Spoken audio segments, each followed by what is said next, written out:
Right, welcome back to Fly Fishing Rutland Water. I've just seen something I've never seen on Rutland before. The Anglia water chaps just happened to come down to the very spot that I was planning to fish, and about 500 fish have just gone in here. And these are some of the biggest fish I've ever seen going in the stockies. There are rainbows and browns up to £7, and 500 of them have gone in here. Now, I was planning on fishing here anyway, because I know that Sailing Club Bay was stocked a few days ago, and I was thinking that the fish might have moved round here because of the angling pressure. But these new fish have just gone in, so I'm just going to have a go. I've got a couple of dries on, in the hope that they may just pick something off the surface.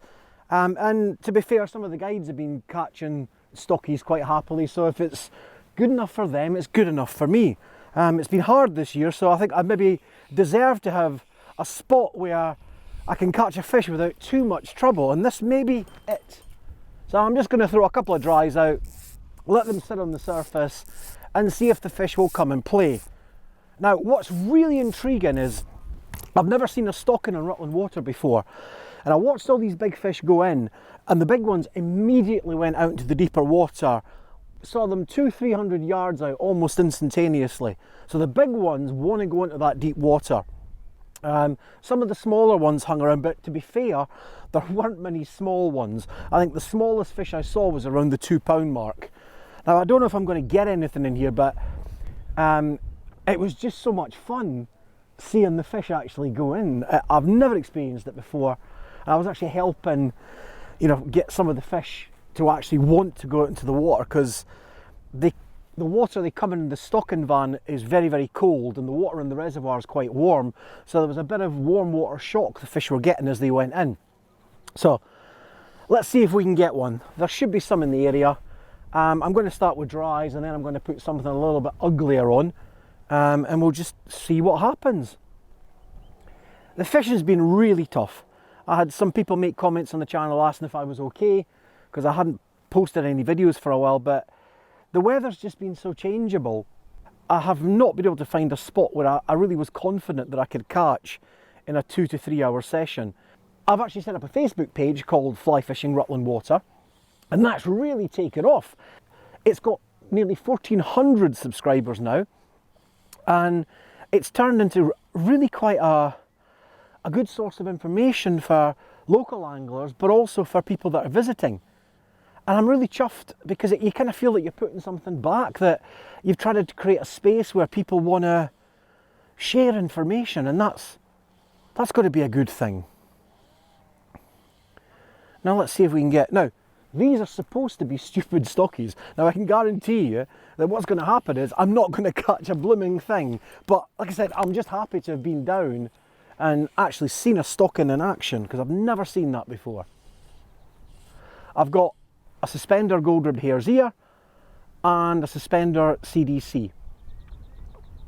Now it might be that these fish need to see something a little bit more garish, so if I don't get them on the dries, I'll put on something that's maybe a bit more, something like a fab or something that's a bit more lure-like, to try and induce them into taking.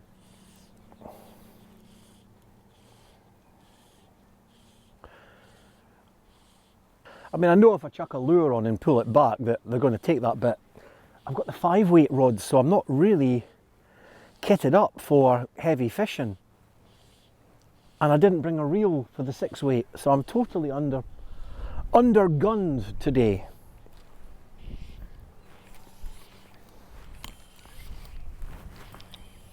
I had a fabulous session over the weekend. I was filming with Craig Barr on Friday, and we had a really good session, basically showing how to catch fry feeders in tough conditions, and that was a fabulous video to make, and it showed how tough it can be. Craig went for about 6 hours before he got his first fish, and then when he did get his first fish, it was a 5-pounder. And it just shows you how tough Rutland can be, even for the very, very best anglers. And at the weekend I had an invite from 3 chaps who were coming down from Scotland. They had a spare place on one of the boats and asked if I would come out with them. And I said, I obviously said yes, and I had a fabulous couple of days. Went out in conditions that were really quite hard and that I wouldn't normally go out in, but I managed to kind of get them fish on conditions that really were not easy. And that was really good fun, showing other people around Rutland and having to really use everything I know to try and find spots where there was a chance of them catching fish. Now, these fish are not looking at the dries. There's got to be some in the area. They won't have gone, they won't all have gone out into the deep water.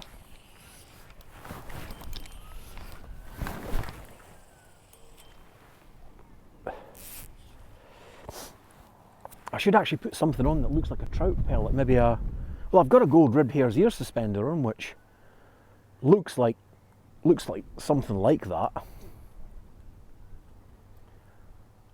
I think the only kind of lures that I can really put on can be fabs or boobies. I definitely don't want to risk a weighted fly on this rod.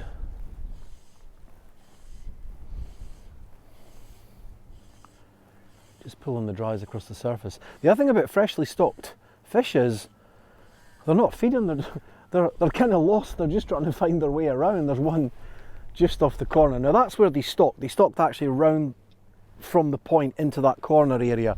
So I'm deliberately not fishing that area because it's really mucky. I wanted to try and get the fish that had maybe come in and moved around a little bit.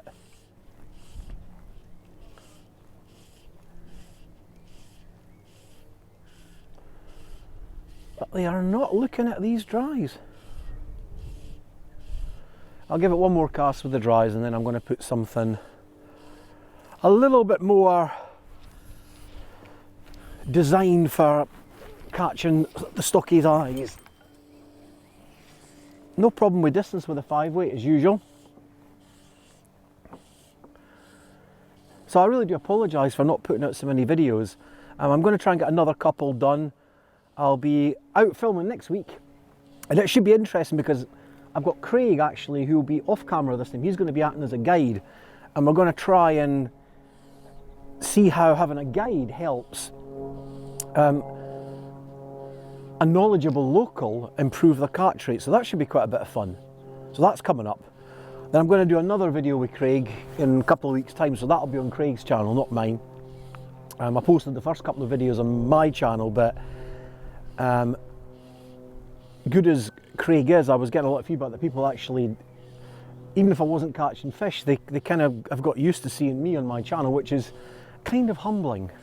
Right, now we're going to switch flies here. I'm going to put something a little bit more ugly on to see if we can provoke a response.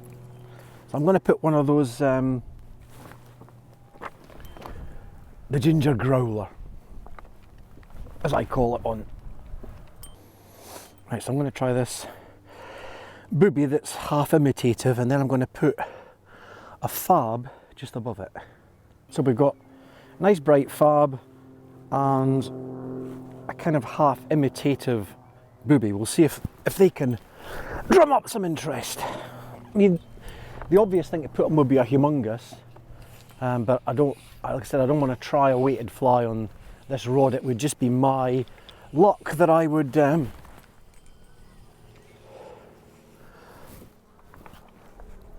snap it, and I don't want to risk snapping a really nice rod like this. So let's give these things a pull back across the surface and see if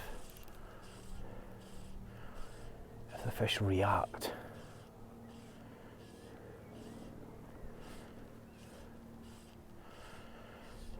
And there's a fish further out there, so they're still in the area. There'll be some that'll stay around here. I think I was surprised at how many shot off almost instantaneously.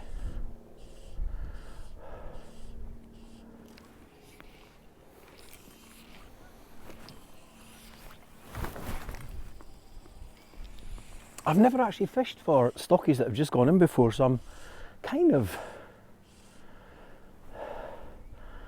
not particularly experienced in what tactics you use to get kind of silly stockies. I've done it off the boat, but then I've used like sinking lines or tip lines to get the flies down a little bit.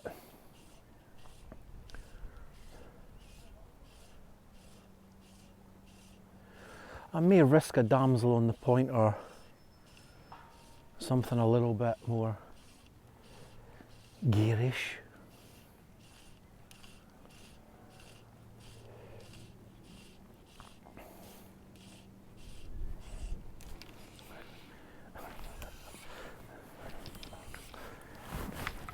I'm also going to post this video even if I don't catch any fish, because I've gone a long time without posting the videos. Last video I shot I didn't catch, so I didn't post it.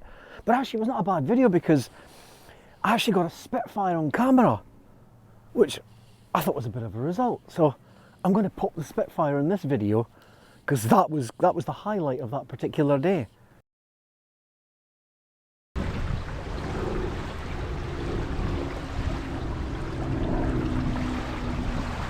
Ah, Spitfire!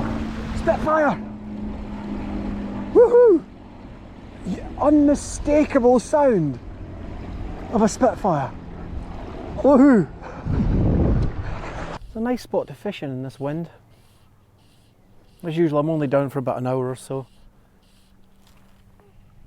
My usual tactics, I never fish for more than a couple of hours, which means that I'm not always guaranteed fish. Some of the chaps that post in the Facebook group, like Rob Normington, he's done incredibly well this year, but he has put in a lot of hours and worked really hard for his fish. So I don't grudge anglers that are willing to get up at like 5 o'clock in the morning and go out and then catch really nice fish, because they blooming well deserve it for putting that effort in.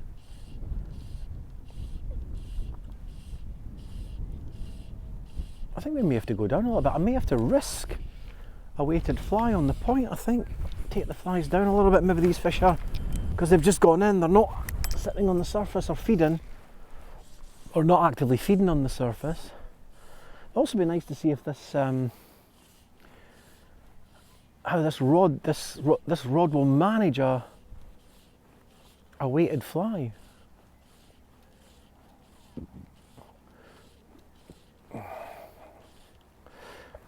These fish are certainly not taking anything off the surface.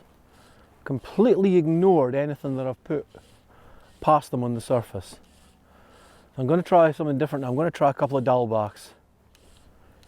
And if I don't get anything with the dowelbacks, I'll replace one of the dowelbacks with a weighted fly. I'm going to try one of Craig Barr's UV crunchers on the point. And on the dropper, I'm going to stick one of my favourite black and white dowelbacks.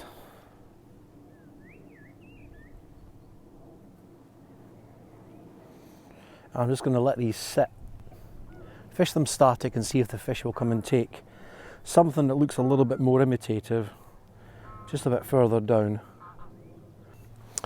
And if we don't get anything with those, I'm going to put a humongous on the point and just go even further down.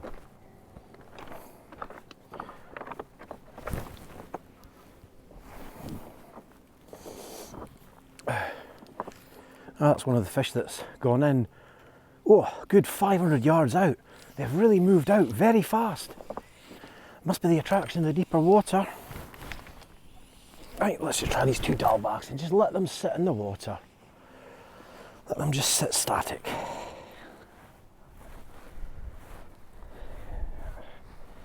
See if we can get a take. I'll never live it down if I can't catch in a spot where there's 500 stockies have just got in.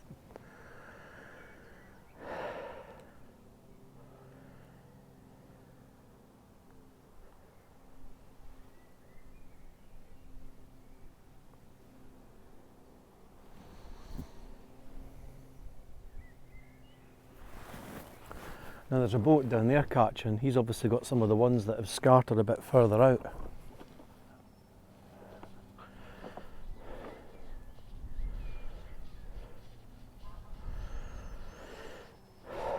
I thought off the point would be the best spot here.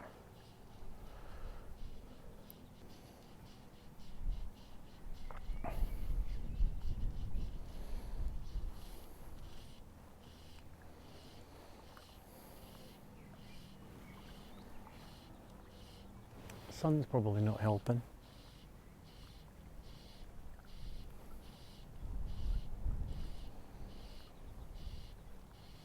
Oh, I'm in. And it's probably the smallest one that they've put in. There's all these 8-pound fish, and I've got the smallest one.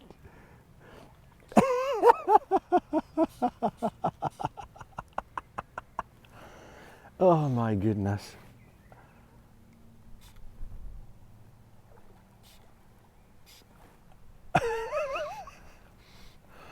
Oh goodness.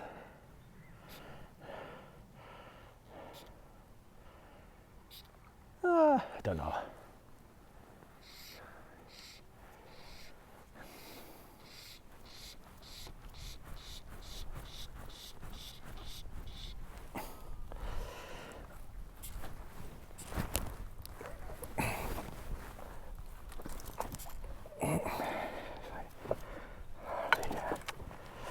How far the mighty have fallen, chasing stockies. There was some blue trout as well that they put in, which I think they've maybe got by accident, I don't know, but I've never seen blue trout in Rutland before.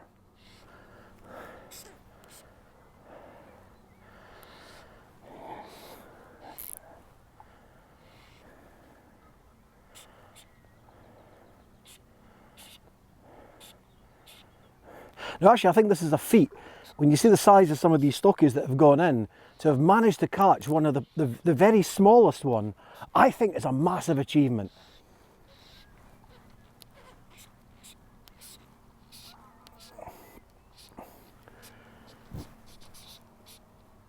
But on a 5-weight rod, to be fair, anything is actually fun to play.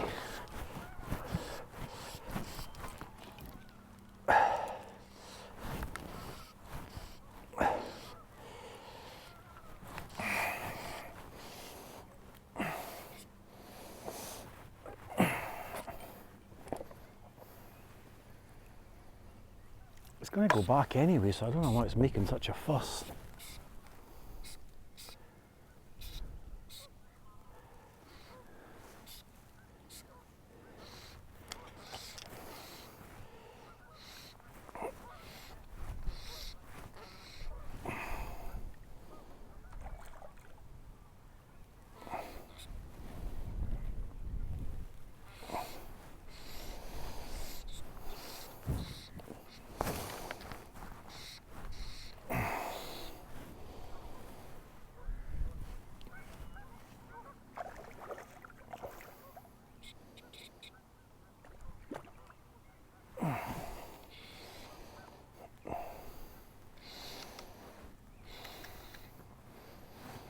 Oh, it's actually not too bad. It's probably around the about the 3-pound mark, so it's not the smallest one that's gone in, but it's certainly not one of the largest ones either. Not a bad looking fish. I mean, that's a really quality stock fish. At the 3-pound mark, that's very, very good. Up the fly has come out in the net as well, which is even better. Yep. So it's a lot bigger than I thought it was. It's probably about the 3.5, maybe even up to the 4-pound mark. Played brilliantly on the 5-weight rod. It took the fly a little bit further down, and you get back safely. Poor thing, it's only been in 10 or 15 minutes and it's been pulled out again. I'm not going to go mad here and try and fish for ages. I'm not really bothered about catching too many fish. I just wanted to get a fish on camera. I'm just going to tell you a little bit about, I think maybe reassure some of my viewers that I haven't passed. Some of you may be asking, why didn't I film the stockies going in? Well, it's because that it involved people actually doing their jobs, and I don't think it's right to film people that, that are working. You have to get consent and all sorts of stuff like that. She says, I just prefer to, if I'm filming, I prefer to just film me, because it's I don't violate any laws or liberties.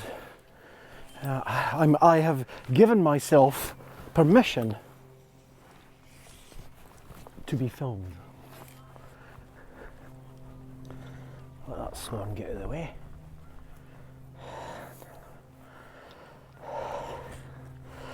And believe it or not, that was one of the smaller fish. I mean, there are ones that have just gone in there that are double that size. And bigger. They are going to be amazing fish at the back end of the season. They really are. And they seem to be already heading out for the deep water in advance of the doldrums that always occur during the summer. We've probably got about another 2 weeks of fishing before Rutland gets really hard, when the water gets really warm. Right, that's gone out a treat. A lot of pin fry in the water, if you can actually look down. I filmed them underwater when I was out fishing with Craig. There's a lot there just in amongst the stones, if you can just see them. So the pin fry are still sitting in the margins. Not as many as I've seen, and they're also sitting in quite dense clumps.